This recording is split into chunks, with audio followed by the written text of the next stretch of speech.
자, 역대상 22장 1절부터 22장 1절 말씀까지 제가 노란 색깔, 여러분이 하얀 색깔.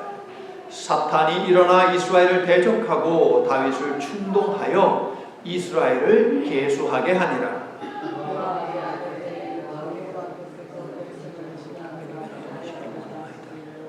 내 주왕이 한 백성이다.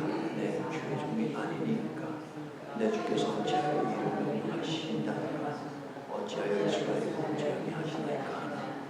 왕의 명령이 요압을 재촉한지라 하나님이 이 일을 악하게 여기사 이스라엘을 치심해 다윗이 하나님께 하되 내가 이 일을 행함으로 큰 죄를 범하였나이다. 이제 간구하오니 종의 죄를 용서하여 주옵소서. 내가 힘이 미련하게 행하였나이다 하니라. 여호와께서 이르시되 너는 마음대로 택하라.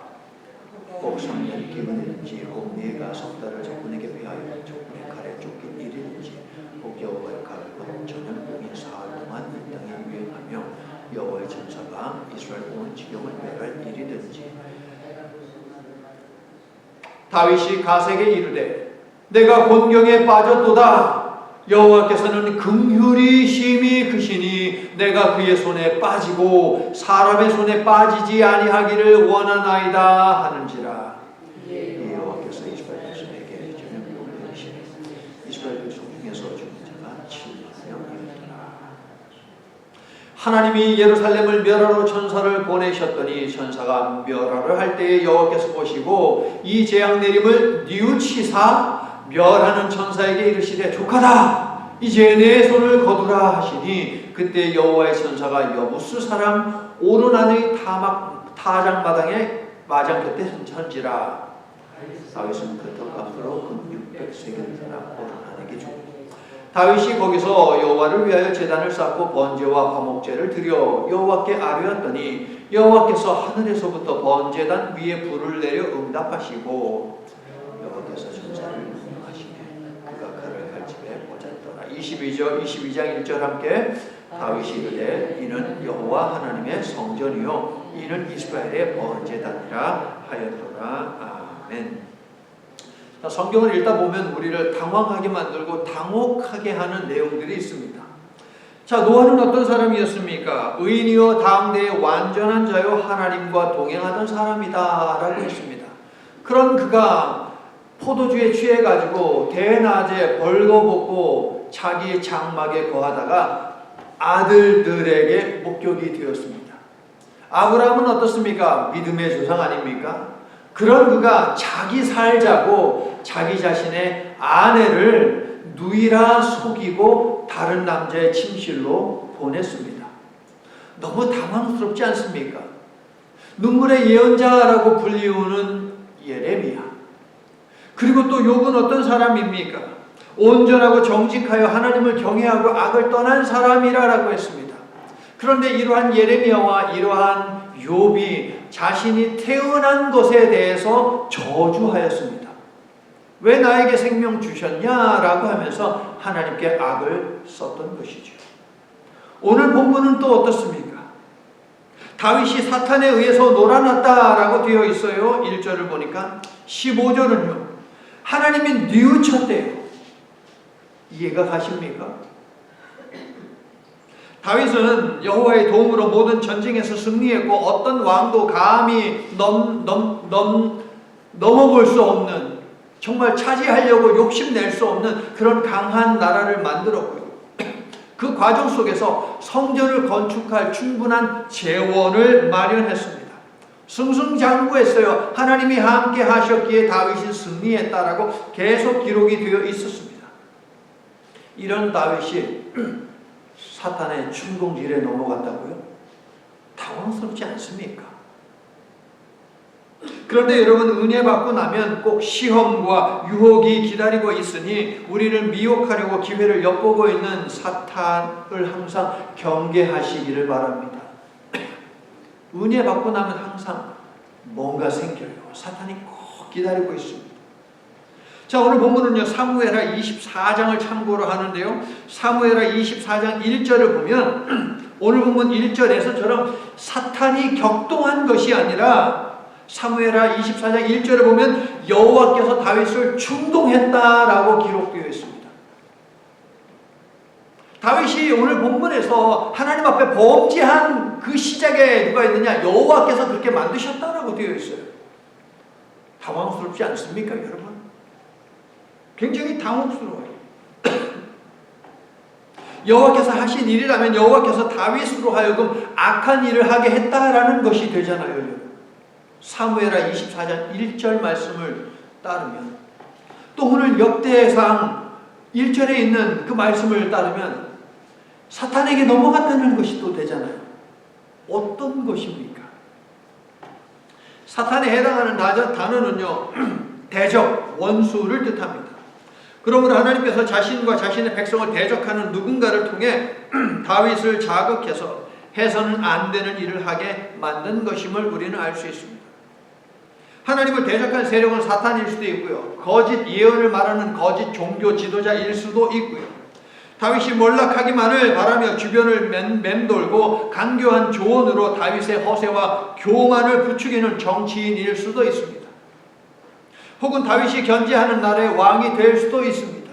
어쨌든 하나님을 대적하고 하나님의 백성을 대적하는 어떤 누군가를 시켜서 다윗을 충동하게 했다라는 그런 의미이지요.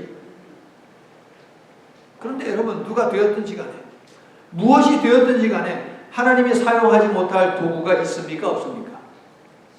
하나님이 사용하지 못할 도구는 없습니다. 하나님은 때때로 사탄도 사용을 하십니다. 세상의 모든 것의 주인은 하나님이시기에 하나님은 무엇이든 사용하실 수 있는 권한을 가지고 계세요. 동의하시죠, 여러분? 그렇다면 중요한 것은 무엇인가? 우리가 주목해야 하는 것은 하나님의 선하신 목적이에요. 우리의 고난과 우리의 어려움 가운데에도 틀림없이 하나님의 선하신 목적이 있기 때문에 그것을 발견하는 것이 필요합니다. 때로는 우리에게 질병이 찾아오는데 까닭없이 찾아오는 경우도 있지만 하나님이 보내신 질병인 경우에도 있다는 거예요. 그렇기 때문에 우리가 무엇을 가지고 힘들어 하든지 아니면 무엇을 가지고 기뻐하든지 그 속에 담겨있는 하나님의 선하신 목적, 이것을 알아차리는 것이 중요하다.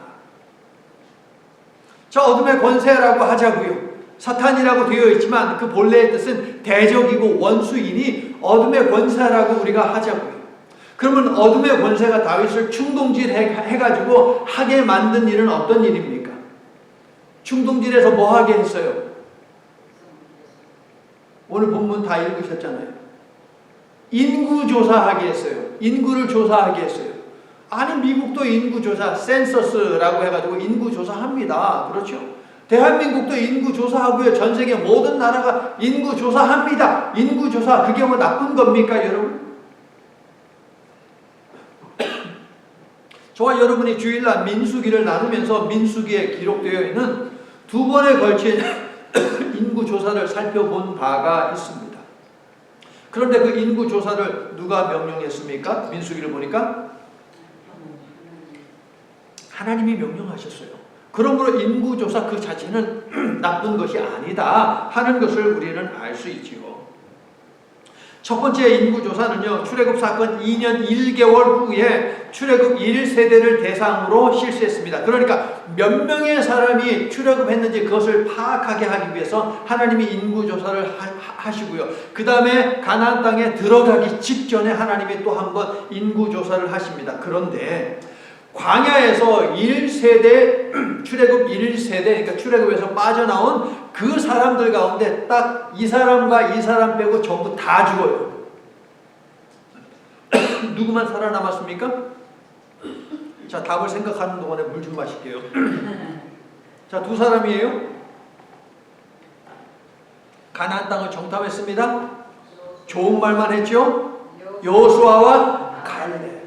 이 2사람 빼고요, 싸움에 나갈 만한 장정만 60만, 그러니까 출애굽에서 나온 사람은 200만을 쫓게 된다라는 거거든요. 그런데 그 사람들 중에 다 죽었어요. 1세대 다 죽었어요. 200만 명에 해당하는 사람들이 다 죽고 오직 2사람만 남았네. 그럼 나중에 가나안 땅 들어가기 전에 인구 조사를 했을 때에 인구가 줄어야 돼요, 늘어야 돼요? 엄청나게 줄여야 되잖아요. 다 죽었으니까 엄청나게 줄여야 되잖아요. 그런데 웬걸요? 별로 줄지 않았어요. 줄기는 줄었는데 거의 비슷해요. 한 1800명 정도만 줄었고 비슷해요. 이게 무슨 말입니까? 하나님은 신실하게 언약을 지키신다. 아브라함에게 저 하늘의 별을 봐, 바다의 해변에 그 모래를 네가 한번 셀 수 있니? 못 세니까 어떻게 셉니까? 그렇게 많게 해줄게라고 아브라함에게 하나님께서 언약을 주셨는데 그것을 신실하게 지켜나가셨다. 심판을 하시면서도 징계를 하시면서도 하나님은 언약을 신실하게 지키고 계셨다라는 것을 저희가 민수기를 배우면서 제가 여러분에게 알려드렸어요.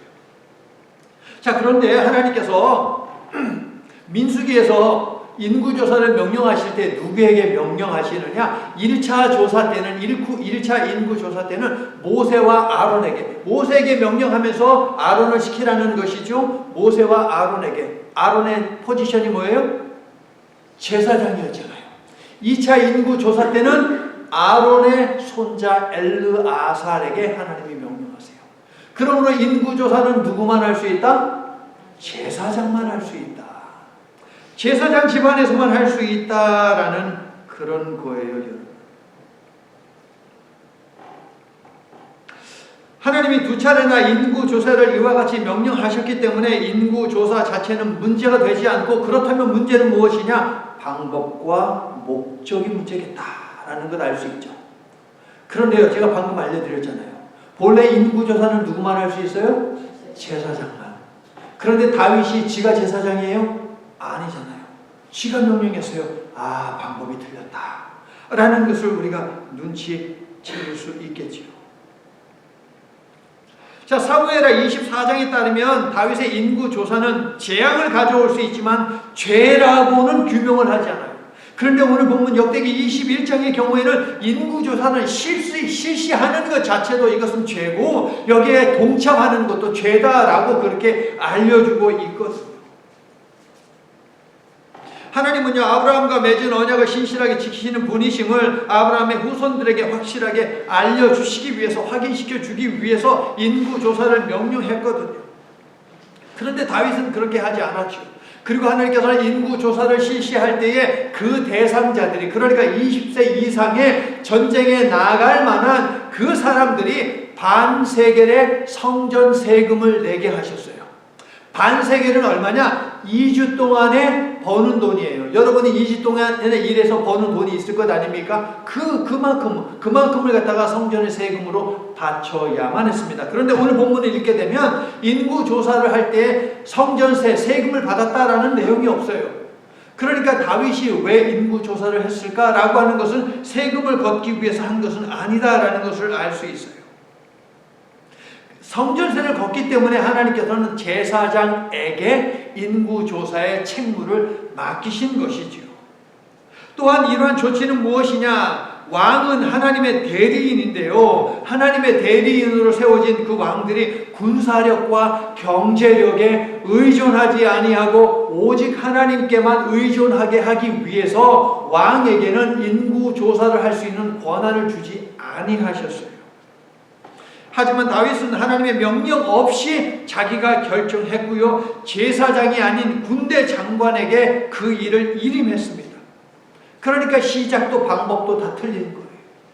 민수기에서는 하나님이 명령하셨지만 오늘 본문에서는 하나님이 명령하지 않았는데 사탄에게 충동되어가지고 어둠의 권세에 충동질 받아가지고 지금 했다. 이 시작부터 잘못됐죠. 그리고 제사장이 해야 하는 일을 갖다가 군대 장관에게 시키잖아요. 이 또한 방법이 틀렸다. 겸손하게 하나님의 손을 의지했던 다윗이지만 계속된 승리로 어느덧 교만한 군주가 되어버렸다 하는 것을 알 수 있어요. 교만이 들어오니까, 찾아오니까 어떻게 됩니까? 하나님이 주신 그 분별하는 마음, 이것을 잃어버려요. 분별력을 잃어버립니다. 요압이 충언을 해도, 충성스러운 말을 해도 다윗은 듣지 않고 인구조사를 밀어붙입니다. 성도 여러분, 한순간이라도 방심하면 우리도 순식간에 사탄의 충동에 휩쓸릴 수 있습니다. 그렇죠, 여러분? 정신 바짝 차려야 돼요. 그러므로 늘 사탄을 경계하되 특별히 어떤 일에 승리하고 어떤 일에 성공을 거뒀을 때에 특별히 그때에 겸손을 놓치지 않기 위해서 우리가 경계해야 하겠다 하는 것입니다. 자, 여러분, 고대 세계에서 왜 인구 조사를 하는가? 목적은 두 가지입니다. 첫 번째, 세금을 걷기 위해서, 돈을 위해서 했어요. 두 번째, 징집하기 위해서.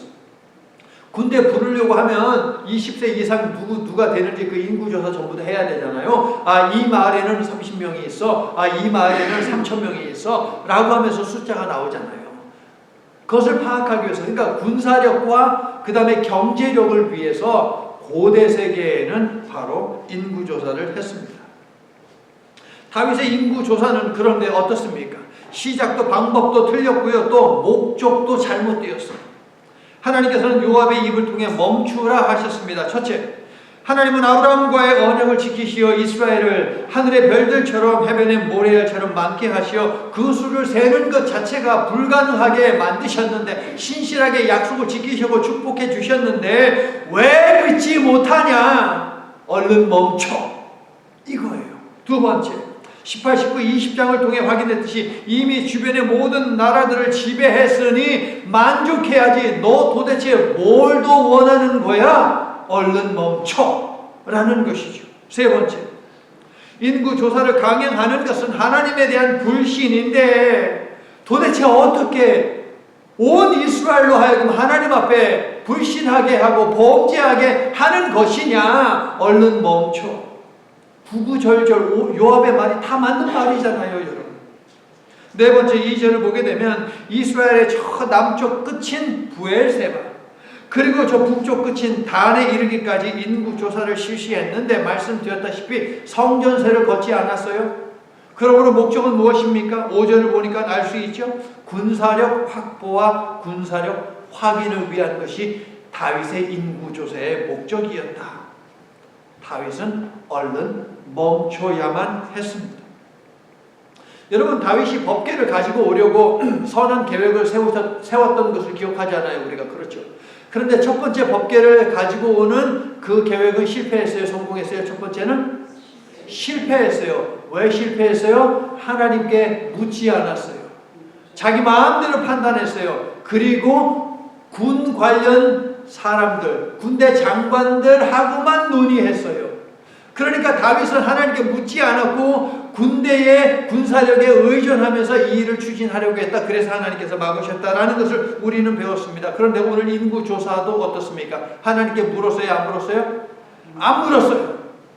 누구에게 이 일을 시켰어요? 군대 장관에게 시켰어요. 다윗은 많은 전쟁을 치르면서 군사력에 대한 의존도가 높아진 것일까요? 다윗은 사울에게 쫓겼던 시절에 지녔던 마음의 순수성을 잃어가고 있습니다. 하나님께 묻는 일을 멈출 때마다 이러한 사단이 나는 것을 여러분 보십시오. 성경이 왜 쉬지 말고 기도하라 라고 명령했는지 알겠죠, 여러분? 쉬지 말고 기도하라, 하나님께 끊임없이 물어라 라는 거예요. 그래서 쉬지 말고 기도하래요. 불가능하죠. 사람이 쉬어야지 어떻게 아십니까? 잠도 자야죠. 그만큼 기도를 멈추지 말라라고 하는 그런 의미이죠, 여러분. 그러므로 숨 쉬는 것이 곧 기도가 되게 하라라고 하는 것이 성경의 명령이에요. 사탄은 그만큼 틈을 비집고 들어온다라는 그런 의미이죠. 자, 이처럼 다윗의 인구조사 사건은요, 하나님께 묻는 일은 지속적인 연습과 훈련을 필요로 한다라는 이 사실을 알려주고 있습니다. 여러분 기억하세요. 하나님께 묻는 것, 이것은 연습이에요. 연습. 훈련이에요, 여러분. 집에 가셔서 여러분 한번 그 종이 하나 꺼내가지고 거기다가 주기도문 한번 써보세요. 우리 소풍 가가지고 했잖아요. 소풍 가가지고 주기도문 써보라고 테이블마다 장로님들 앉아있고 안수 집사님 앉아있고 다 신앙생활 10년 이상씩 하신 분들이 다 팀을 나눠가지고서 앉아가지고서 주기도문을 썼어요. 그런데 단 한 사람도 주기도문을 못 썼어요. 리아 자매님 이해가 안 가죠? 집에 가서 한번 종이 꺼내놓고 펜 들고 성경책 그렇게 보지 말고 한번 앉아서 한번 써보세요. 다들 못 썼어요. 목사님들 모아놓고 제가 이 레크레이션을 진행하면서 해도 역시 마찬가지예요. 역시 마찬가지예요. 동일해요. 저라고 별 수 없어요. 저라고 뭐 다 씁니까, 여러분? 근데 이걸 하도 많이 하다 보니까 저는 그래도 좀 쓰는 것 같아요, 여러분. 한번 쓰면, 근데 이번에 목적은 뭐냐면은, 쓸 때에 내가 옛날에 그래도 글씨를 써왔잖아요. 그때 그 글씨체하고 지금의 글씨체를 한번 비교를 해보세요. 삐뚤빼뚤 뭔가 이상해요. 왜냐하면 연습과 훈련이 멈춰졌거든요. 뭐 쓸 일이 있어야 말이죠, 여러분. 쓸 일이 있어야 말이죠. 멈추거든요. 근데 여러분, 하나님께 묻는 것, 기도하는 것, 대화 나누는 것, 이것도 연습과 훈련이에요. 멈추는 순간 안 되는 거예요. 그 사이에 사탄이 삐지고 들어오거든요. 틀림없어요, 여러분. 자, 이 사건을 마무리 짓는 21장의 마지막 구절을 한번 보십시오. 21장의 마지막. 인구 조사를 통해 큰 범죄를 저지른 다윗은 감히 하나님께 물을 수 있었다, 없었다? 30절 보니까 30절. 하나님께 묻지 못했다. 아니, 하나님과 수도 없이 대화했어요, 여러분. 시편에 있는 수많은 시들을 보세요. 억울해서 하나님 앞에 눈물 흘리면서 막 그냥 소리 지르면서 그렇게 하나님께 끊임없이 물었던 다윗인데, 여러분 보십시오. 하나님께 묻지를 못했다는 거예요. 하나님을 의지하지 않고 세상을 의지하면 어느덧 하나님 앞에 나아가는 길이 막히게 되어 있어요, 여러분. 동의하십니까? 이게 동의할 수밖에 없어요. 연습과 훈련이 멈추면 이 사단이 나는 겁니다. 우리가 좋아하는 찬송가 94장. 주 예수보다도 귀한 것은 없네. 이 세상 부귀와 명예와 행복과 바꿀 수 없네. 이전에 즐기던 세상 일도 주 사랑하는 마음 빼앗지 못해. 유혹과 핍박이 몰려와도 주 섬기는 내 마음 편하게 못하네. 이렇게 고백하며 살고 계십니까, 여러분? 아니면 이렇게 고백하며 살기를 소망하십니까, 여러분? 아멘. 세상 즐거움 다 버리고, 세상 자랑 다 버렸네. 세상 자랑 다 버렸네. 주 예수보다도 귀한 것은 없네. 예수밖에는 없네. 예수밖에는 없네. 할렐루야. 이 찬양을 계속 반복하다 보면, 하루에도 100번 이상씩 반복하다 보면 내 삶이 이렇게 바뀌어지게 될 줄을 믿으시기를 축원합니다. 왜냐하면 연습과 훈련을 우리가 우리의 언어를 통해서 하는 거거든요. 우리의 언어를 통해서 하다 보면 어느덧 우리의 삶을 살펴보게 되어 있어요. 이 언어를 통해서 내가 정말 다 버리고 있는가? 내가 명예도 버리고 부귀도 버리고 자랑도 버리고 다 버리고 있는가? 묻게 되어 있어요. 다윗은요, 하나님이 이스라엘을 보호하고 인도하신다는 점을 잊고 자신이 다스리는 나라의 군사력 능력을 확인하려는 범죄를 저질렀어요. 그래서 인구 조사를 해봤더니 20세 이상 전쟁 치를 만한 사람들이 몇 명이었다? 157만이었다. 엄청난 숫자입니다. 그러면 이 157만이라고 하는 군사들의 숫자를 보고 다윗은 만족했을까요, 여러분? 20세 미만의 남자들과 또 남자 노인들, 여자들까지 포함하면 500만 명 정도로 인구가 추산이 되는데, 야, 나에게 500만의 인구가 있다라는 이 사실을 확인하고 다윗은 기뻐했을까요, 여러분? 7절을 보세요. 하나님이 이 일을 어떻게 여겼다? 여러분, 하나님이 이 일을 악하게 여기셨다라고 하는 이 표현, 하나님이 이 일을 악하게 여기셨다는 이 표현, 사무엘서를 보게 되면 이 정확한 이 표현은 다윗이 밧세바의 남편 우리아를 죽이고 밧세바를 취했다, 아내로 만들었다 라고 하는 이 사건에 대한 하나님의 평가가 바로 이것이에요. 하나님이 이 일을 악하게 여기셨다. 옛날 성경에는요, 악하게 여기셨다 이 말을 아주 재밌게 번역했어요. 저 이 표현 좋아해요. 옛날 성경에 어떻게? 하나님이 괘씸하게 여기셨다. 괘씸하게 여기셨대요, 여러분. 자, 블레셋 등의 대적을 쳐서 이기게 하신 하나님이 이제 다윗과 이스라엘을 괘씸하게 여기셔서, 악하게 여기셔서 블레셋 등의 여러 나라들을 치셨던 그 손으로 이제 다윗과 이스라엘을 치십니다. 보십시오. 그동안 축복하셨던, 이스라엘을 축복하기 위해서 이스라엘을 대적한 세력들을 응징하셨던 이 손으로 이제 이스라엘을 응징하신다는 거예요, 여러분. 그때 우리는 이렇게 얘기해야죠. 그리는 마옵소서라고 했죠. 그리는 마옵소서. 나를 향한 하나님의 손은 오직 축복의 손, 사랑의 손이게 하옵소서. 그렇게 소망하십니까, 여러분? 그러면 괘씸하게 여기는 일을 하지 말기를 바랍니다, 여러분. 자, 하나님께서요, 이제 심판 계획을 품으시고 이 계획을 다윗에게 알리시는데, 밧세바 사건 때 하나님이 보내신 선지자의 이름이 무엇이었어요? 나단이었어요, 나단. 그런데 갑자기 나단이 없고 갑자기 하고 뿅 하고 등장하는 선지자가 있어요. 갓이라는 선지자가 등장을 하죠. 그렇죠? 성경에 써있죠, 여러분. 갓이라는 선지자가 등장을 하더니 그 갓을 통해서 하나님의 심판 계획을 알리고 계십니다. 자, 그런데 이 갓이라는 선지자는 누구냐? 다윗이 도망자 신세로 있을 때에, 즉 가장 비참한 삶을 살았을 때 그때부터 알게 된 다윗의 친구예요. 다윗이 힘들고 어렵고 고난 가운데 있을 때 막 억울하고 답답하고 막 그냥 하루에도 12번 물고 하루에도 12번 그냥 미친 사람처럼 소리 지르고 막 살 때, 그때 다윗의 곁에서 있었던 친구, 그게 바로 갓 선지자예요.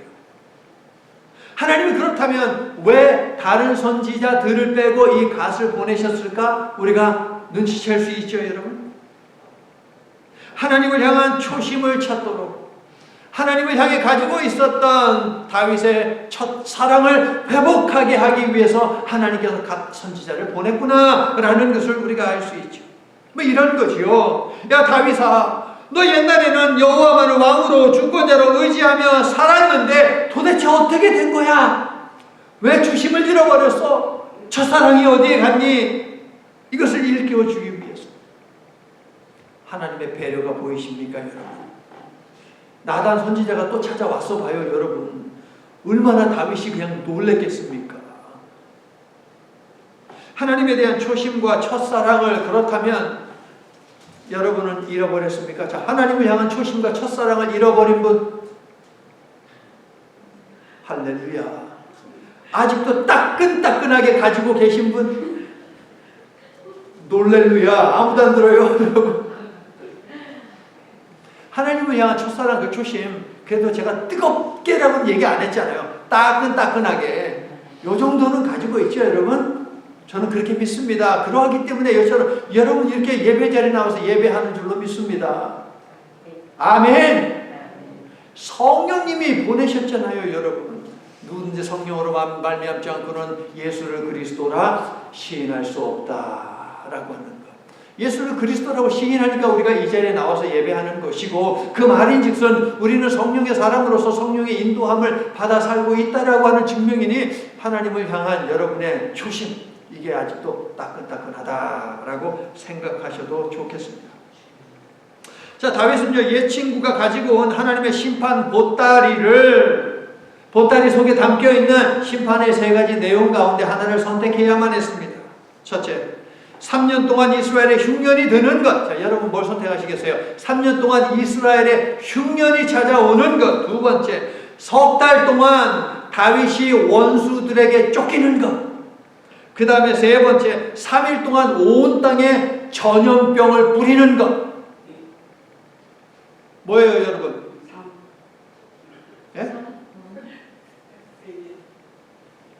세 개 다 싫죠, 물론. 저도 싫어요. 자, 그렇다면 다윗은 무엇을 선택해야만 했을까요, 다윗은? 자, 인구조사라고 하는 범죄를 하나님께 저지른 당사자가 누구예요? 백성들하고 죄짓게 만든 자가 누구예요? 다윗이잖아요. 그런데 세 가지 하나님의 재앙 보따리 속에 담겨있는 그 재앙의 내용들을 보세요. 첫 번째는 뭐라고요? 3년 동안 기근이 찾아오는 거예요. 이스라엘에 3년 동안. 그럼 누가 피해를 봐요?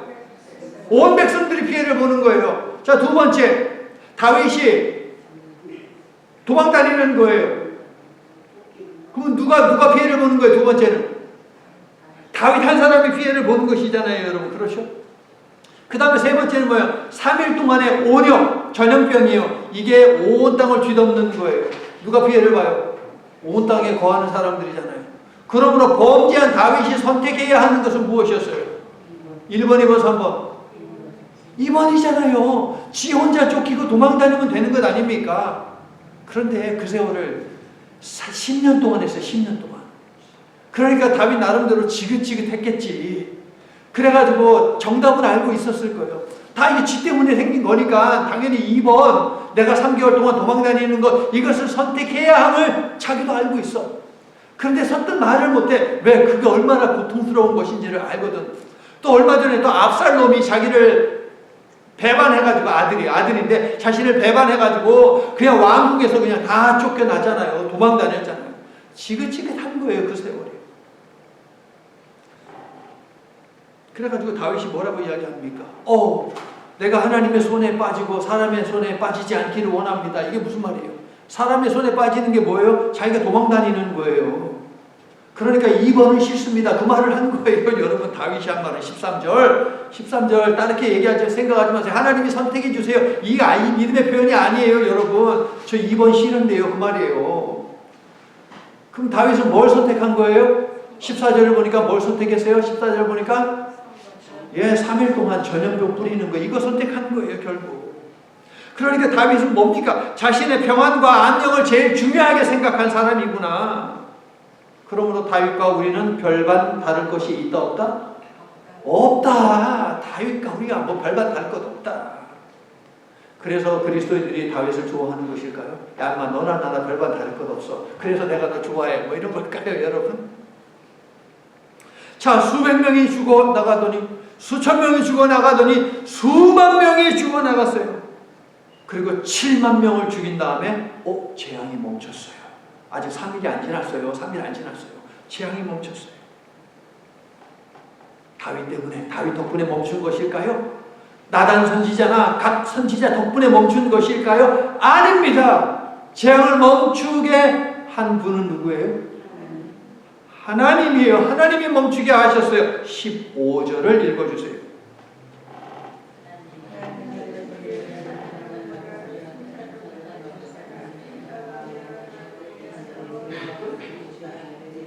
이 재앙 내림을 뉘우치사 멸하는 천사에게 이르시되 족하다 이제는 내 손을 거두라. 자, 여기까지. 자, 이제 문제의 말씀이 나왔습니다.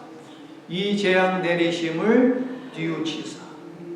자, 다윗은 13절에서 여호와는 긍휼이 심히 크시다라고 했죠. 13절에서 굉장히 중요한 말씀입니다. 여호와는 긍휼이 크시다. 그러면 심판을 멈추게 한 것은 무엇이다? 여호와의 긍휼이다.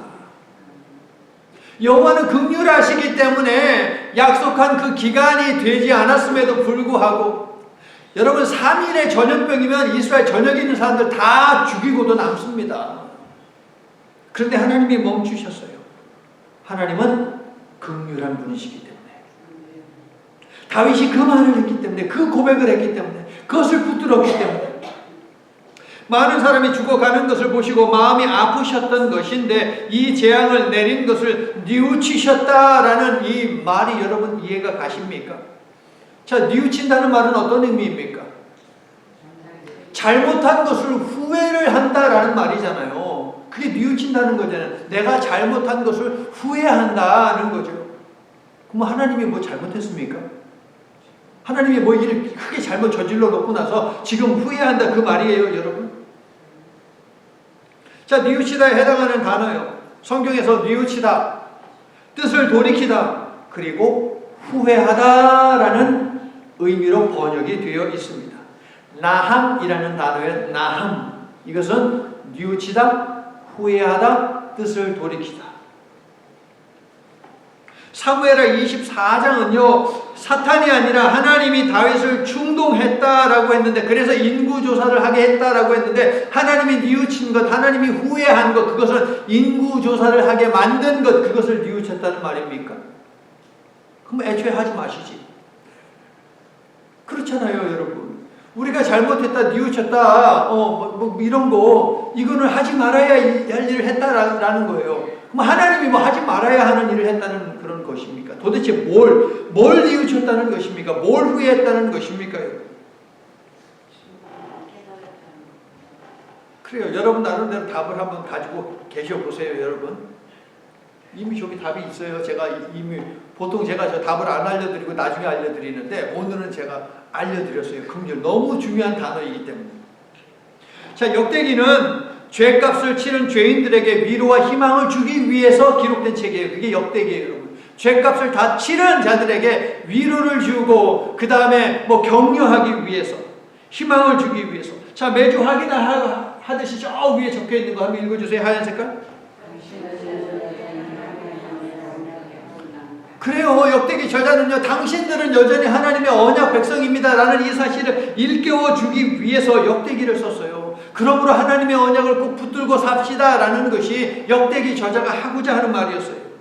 하나님께 범죄한 다윗은 다름 아닌 역대기 시대 하나님 백성들이 드리고 또한 우리들입니다. 범죄한 다윗은 역대기 시대에 살아가고 있는 귀향민들이고 또한 이 시대를 살아가고 있는 우리라고요. 아까 말씀드렸잖아요. 다윗이나 우리나 별반 없네. 다를 것 없네. 그도 죄인이고 우리도 죄인이고 그도 연약하고 우리도 연약하네 라는 거죠. 죄로 인해 죽음의 심판을 불러온 다윗의 모습도 그들의 모습이고 또한 우리의 모습이기도 합니다. 위대한 다윗도 우리와 크게 다르지 않은 죄인이었고 성폭행과 살인 그리고 대학살이라는 일반인들이 하지 않는 큰 죄를 범한 정말 엄청난 죄인이다 라고 그렇게 평가받아 마땅합니다. 그런데 이러한 다윗이 위대한 이유가 무엇입니까? 오늘 본문 13절과 수많은 시편의 시인들을 통해서 확인할 수 있듯이 죄인 다윗이 하나님의 긍휼을 바라고 엎드리고 또 엎드렸기 때문이에요. 그래서 다윗이 위대한 거예요. 아무리 큰 죄를 지었어도 하나님 찾아와서 하나님 앞에 엎드리고 또 엎드리면서 하나님의 긍휼을 기대했다. 이게 바로 다윗이 위대한 것입니다. 그러므로 여러분도 다윗처럼 위대해질 수 있죠, 여러분? 아멘. 여러분의 가족들에게 그 모습을 보이세요. 아무리 실수하고 넘어지고 자빠지고 하더라도 그럼에도 불구하고 하나님 앞에서 내가 어찌되든 하나님의 긍휼을 받기 위해서 몸부림치는 그 모습, 이것을 보인다면 여러분도 위대한 사람이 될 수 있어요. 사람들이 볼 때 위대한 것보다 더 중요한 것이 무엇이냐? 하나님이 볼 때 위대한 것 아니겠습니까, 여러분?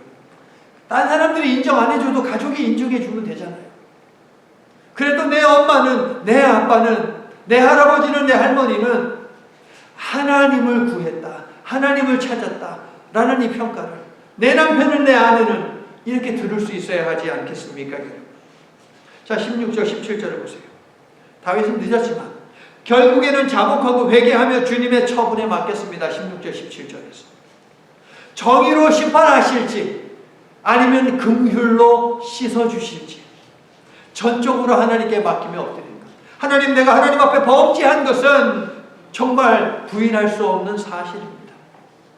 그러하게 하나님의 정의로 나를 심판하시든 아니면 하나님의 긍휼로 나를 용서하시든 이것은 전적으로 하나님의 주권에 달려있음을 고백합니다. 이게 엎드리고 또 엎드리는 자세가 아닙니까?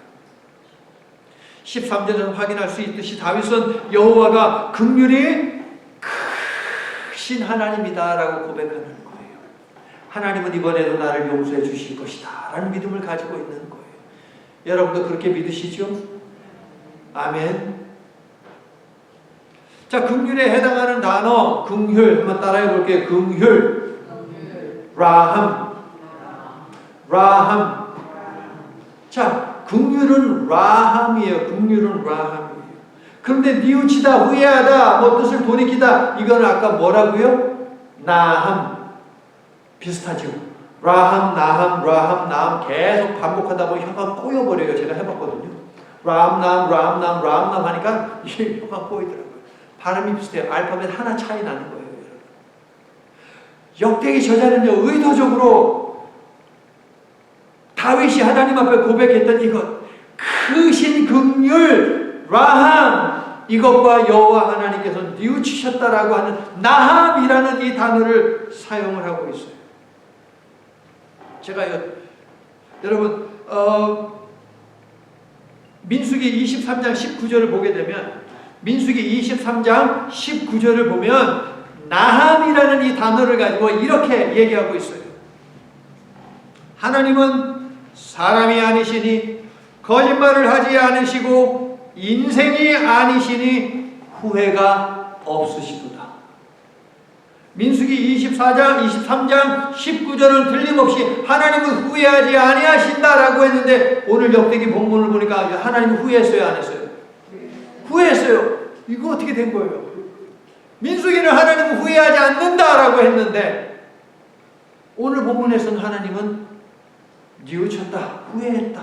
또 다른 여러 구절에서 하나님이 후회했다라는 말씀들이 발견이 되거든요, 여러분. 그럼 질문이요. 하나님은 후회하십니까? 후회 안 하십니까? 한쪽에서는 후회한다고 하고 한쪽에서는 후회 안 한대요. 그럼 후회하는 거예요? 안 하는 거예요? 알 수가 없네요. 자, 여러분, 후회하다에 해당하는 이 단어가 하나님께 적용될 때에는 언제냐? 하나님께서 죄에 대해서 심판하실 때예요. 하나님께서 죄에 대해서 심판하시는 그 상황 속에서 하나님이 후회하신다, 뉘우치신다, 뜻을 돌이키신다 라고 하는 말씀, 나함이라는 단어가 거기에서 찾아져요.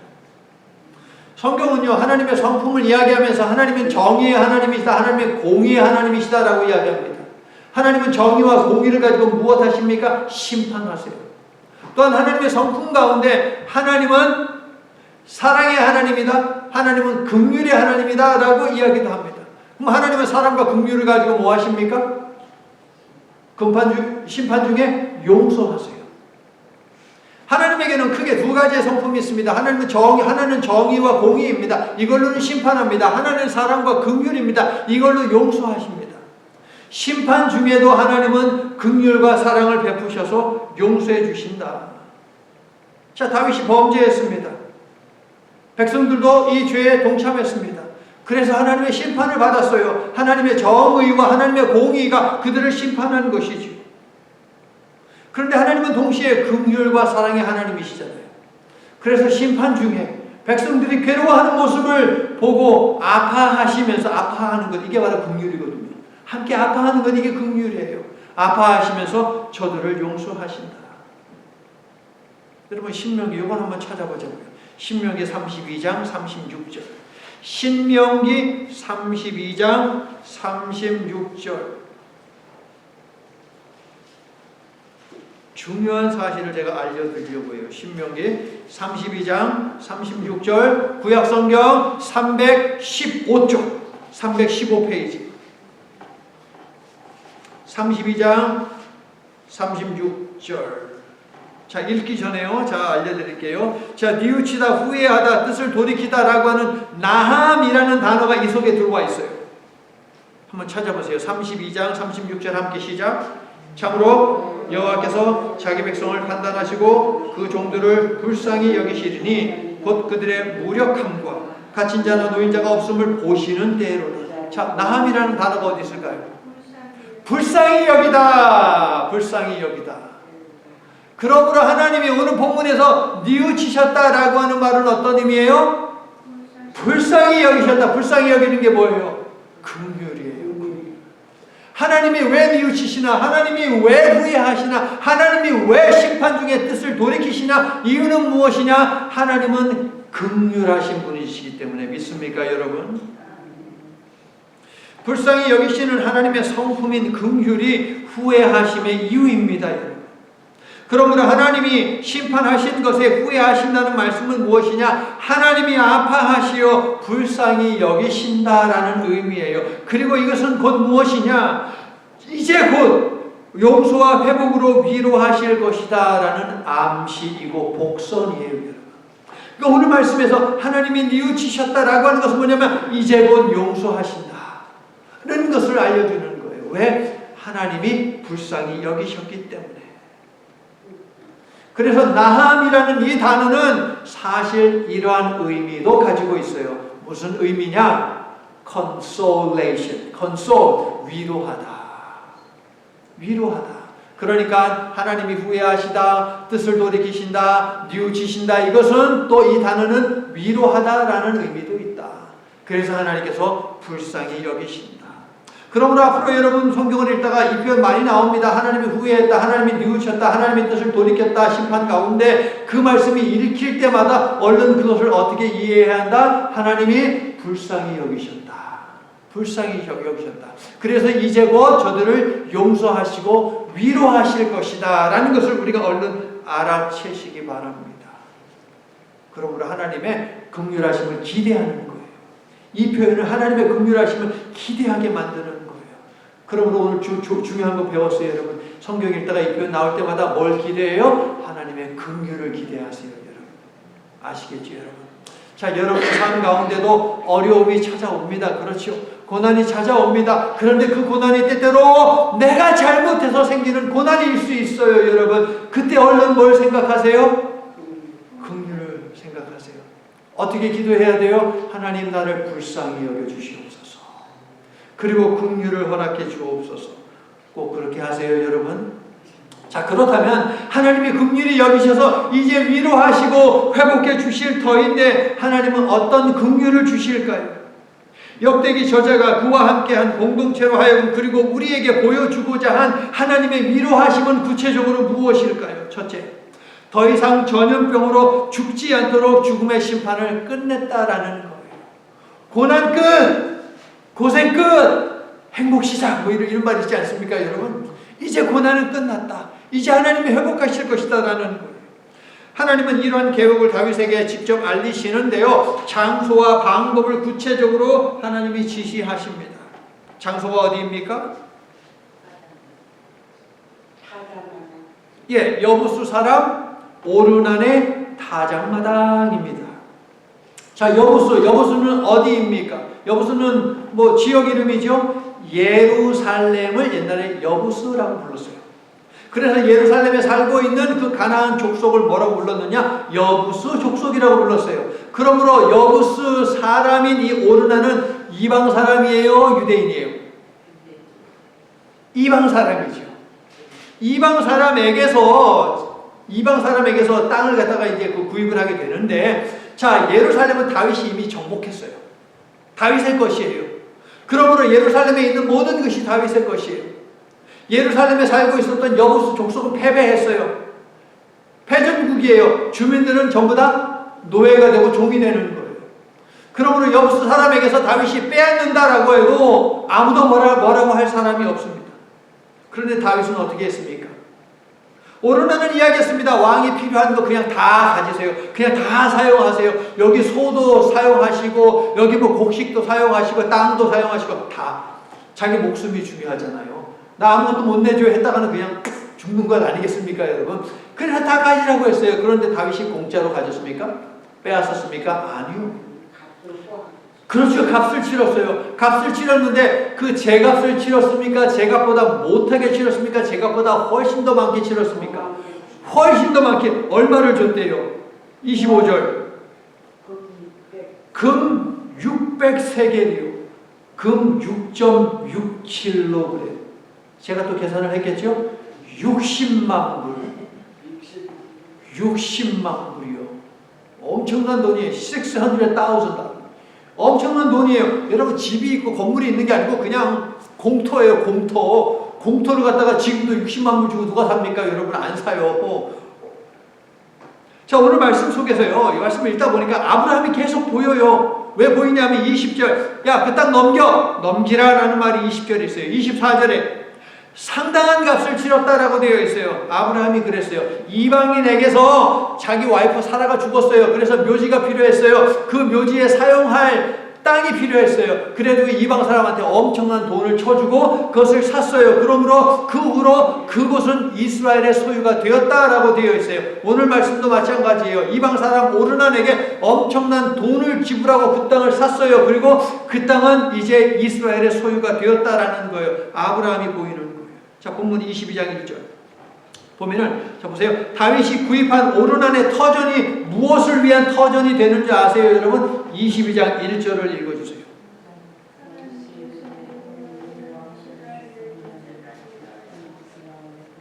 뭐가 됐대요? 오르난에게서 산 그 타작 마당만이 아니에요. 그 터 전부 다예요. 사무엘은 타작 마당만 이야기하지만 역대기는 그 넓게. 그래서 사무엘 하에 나오는 돈과 여기에 나오는 돈이 달라요, 여러분. 어마운트가 달라요.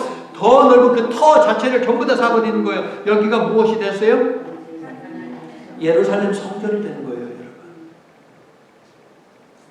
자, 이 다윗 이 시대로부터 거슬러서 약 800년 전에 하나님께서요, 영원한 언약을 아브라함에게 주시죠. 아브라함에게 주실 때 아브라함이요, 그 아들을 데리고 여기에 가서 산 제사를 드리려고 그랬어요. 여기가 어디였어요? 무슨 산? 모리아산, 모리아산. 여기서 아들 죽여가지고서 불태워서 드리려고 그랬잖아요. 모리아산. 바로 예루살렘이에요, 여러분. 800년 전, 그러니까 이 다윗 시대로부터 800년 전 하나님은 이미 예루살렘, 그러니까 하나님의 이름을 영원히 둘 곳을 지정하셨다라는 거예요. 그리고 다윗 때 이것을 갖다가 주셨다라고 그렇게 우리는 읽어 내려갈 수 있다는 거예요. 그래서 자꾸 아브라함이 보인다라고 말씀을 드리는 거예요. 사랑하는 성도 여러분, 언약을 신실하게 지키시는 분, 이분이 하나님이십니다. 언약을 뭐 지키시잖아요. 하나님께서는 심판으로 죄값을 치르는 백성들을 불쌍히 여기시어 긍휼을 베푸시고, 첫째, 전염병이 생명을 앗아가는 일을 멈추셨고, 두 번째, 재앙이 멈춘 그곳을 사죄의 은총을 내리는 곳, 즉 성전 부지로 삼고 그것을 알리셨다는 거예요. 이스라엘이 재앙으로 고통당하는 것을 보시고 후회하시며 긍휼을 베푸시어 진노의 칼을 거두신 이 장소야말로 하나님의 성전이 위치하기에 가장 최적 장소 아니겠습니까, 여러분? 하나님께서는 진심으로 회개하는 자가 하나님의 긍휼로 죄 용서함 받은 그곳을 성전이 되게 하셨고요, 훗날 이곳에 십자가를 세우십니다. 훗날 이곳에 십자가를 세우시고 용서와 구원을 베푸시죠. 굉장한 장소를 오늘 우리가 만난 겁니다. 죄악과 그로 인한 심판의 한 복판에서 아파하시며 긍휼을 베푸시어 인류 구원의 역사를 시작하신 것입니다. 이 사실을 믿는 모든 성도들의 삶 속에 하나님의 위로하심과 긍휼 베풀어 주심이 충만하기를 우리 주 예수 그리스도의 이름으로 간절히 축원합니다. 하나님의 긍휼이 있는 이곳이 바로 하나님의 성전입니다. 그러므로 이것을 찾는 모든 발걸음들마다 하나님이 주시는 그 긍휼을 덧입게 되고 풍성하게 되기를 다시 한번 예수님의 이름으로 축원합니다. 자, 이제 말씀을 마칩니다. 다윗이 하나님께 지목하신 땅에 제단을 쌓고 번제와 화목 제를 드리자 여호와께서 어떻게 하셨습니까? 26절. 여호와께서 뭘 내리셨어요? 26절, 불을 내리셨어요. 왜 내리셨어요? 잡은 재물을 태우기 위해서. 어떤 의미입니까? 다윗이 드린 제사를 받았다. 예배를 받았다.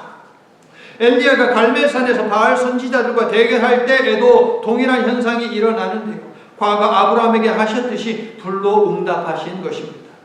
우리가 하나님께 드리는 예배에, 우리가 쌓는 기도의 제단에도 긍휼히 여기시는 하나님의 응답의 불이 임하기를, 그래서 부정한 것들을 태워 없애고 하나님을 향한 열정, 그 초심, 첫사랑은 뜨겁게 해주시기를 간절히 소망하며 예수 그리스도의 이름으로 간절히 축원합니다.